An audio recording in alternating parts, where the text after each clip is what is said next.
ए जीजा काए मोला ना रायपुर कवर्धा की सब टूरा मन कारी कारी कहथे का कहथे कारी कारी कहथे ते कारी है तक कारी कहथे। हाँ अगर ते गोरी होते ना ट्यूबलाइट कस तो तोर सब गोरी गोरी कहती वो। ए जीजा काए का मैं सही में कारी हूँ मगर मैं अमित कमल का कहता सुने का कहथस ते कारी है मगर माँ कसम बहुत बड़ दिल वाली है जो सही में ए भले कारी हवच वो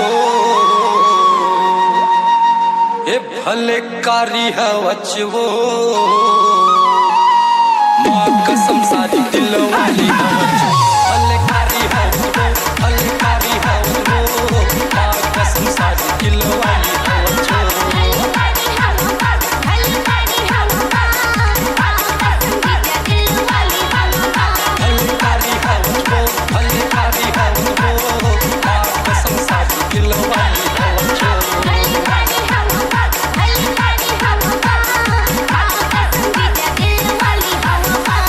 DJ Sheed चढ़ती जवानी तोरे चढ़ती जवानी तोरे लगे पानी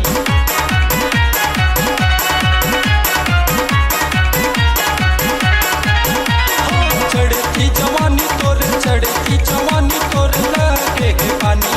चढ़ती जवानी तोरे चढ़ती जवानी तोरे लगे पानी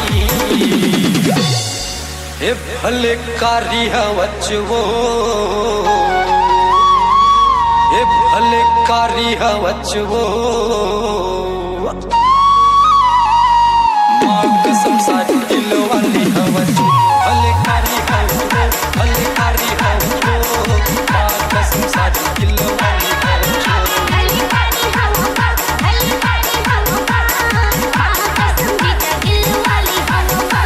Mixing Point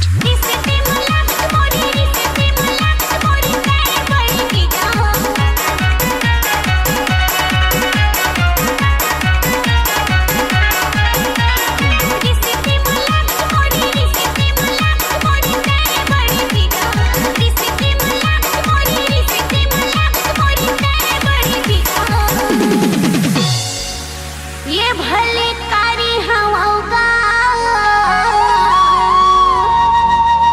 ये भले कारी हवागा जीजा दिल वाली हवागा भले कारी हवागा भले कारी हवागा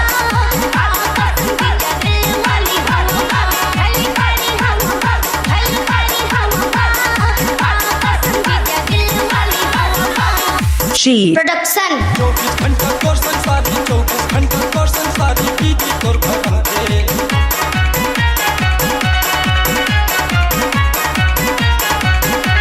24 घंटा तोर संसारी 24 घंटा तोर संसारी दीदी तोर भगवंते 24 घंटा तोर संसारी 24 घंटा तोर संसारी दीदी तोर भगवंते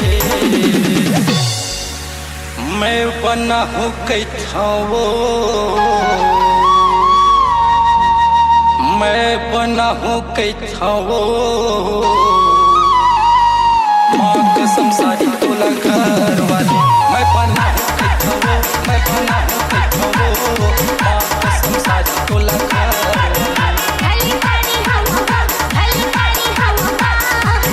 कसम जीजा दिल वाली हवागा DJ Sheed Jaipur